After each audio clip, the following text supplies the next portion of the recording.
എനിക്ക് പലപ്പോഴും ഞാൻ വളരെയേറെ ആഗ്രഹിച്ച് അതിന്റെ പിന്നാലെ പോയി നടന്ന് ശ്രമിച്ചിട്ടുള്ള പടങ്ങൾ ഒന്നും തന്നെ നടന്നിട്ടില്ല. ഈ കരിയറിന്റെ ഇനീഷ്യൽ സ്റ്റേജസിൽ എന്തായാലും വളരെ സൂപ്പർ സെലക്റ്റീവ് ആയിരുന്നു കേട്ടിട്ടുണ്ട്.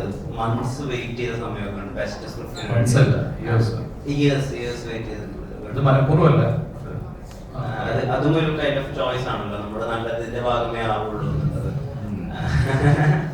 ഞാൻ കുറച്ചധികം പടങ്ങൾ ചെയ്യണം എന്നുള്ള ആഗ്രഹം എനിക്ക് ആദ്യമേ ഉണ്ട്. മനഃപൂർവ്വമല്ല ചെയ്യാത്തത്.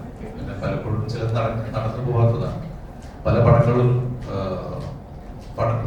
കാണിച്ചിട്ട് മാത്രമല്ല, ഇഷ്ടംപോലെ സിനിമകൾക്ക് വേണ്ടി ഞാൻ കുറെ നാളുകളും മാസങ്ങളും അതിന്റെ പിന്നാലെ പ്രവർത്തിച്ച് ചിലവരുടെ ഫൈറ്റ് കുറച്ചും കൂടി സമയമെടുക്കും, ചിലവരുടെ വളരെ എളുപ്പമായിരിക്കും ചിലവരുടെ ലൈഫിന്റെ യാത്ര.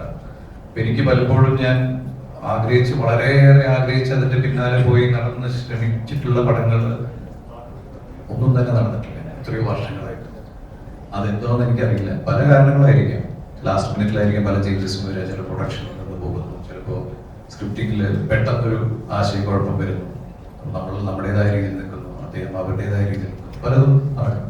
അപ്പൊ ഞാൻ കുറച്ചും കൂടി ഒന്ന് ഫ്ലെക്സിബിൾ ആക്കാൻ തീരുമാനിച്ചു. കാരണം നമ്മൾ ചെയ്യണമെന്ന് വളരെ ആത്മാർത്ഥമായി ട്രൈ ചെയ്യുന്ന പല കാര്യങ്ങളും നടക്കാതെ വരുമ്പോൾ പിന്നെ നമ്മൾ നേച്ചറിന് വിട്ടുകൊടുക്കുക എന്നുള്ളതാണ്. അപ്പൊ ഒരുപക്ഷെ ഞാൻ കുറച്ചും കൂടി ഫ്ലെക്സിബിൾ ആയിട്ടുണ്ടായിരിക്കാം എന്റെ തോട്ടിൽ നിന്ന്. അപ്പൊ അതിന്റെ ഭാഗമായിട്ടായിരിക്കാം ഇപ്പൊ കുറച്ചധികം പടങ്ങൾ വരുന്നത്. അതായിരിക്കാം ചിലപ്പോൾ നേച്ചർ തീരുമാനിച്ചതായിരിക്കാം.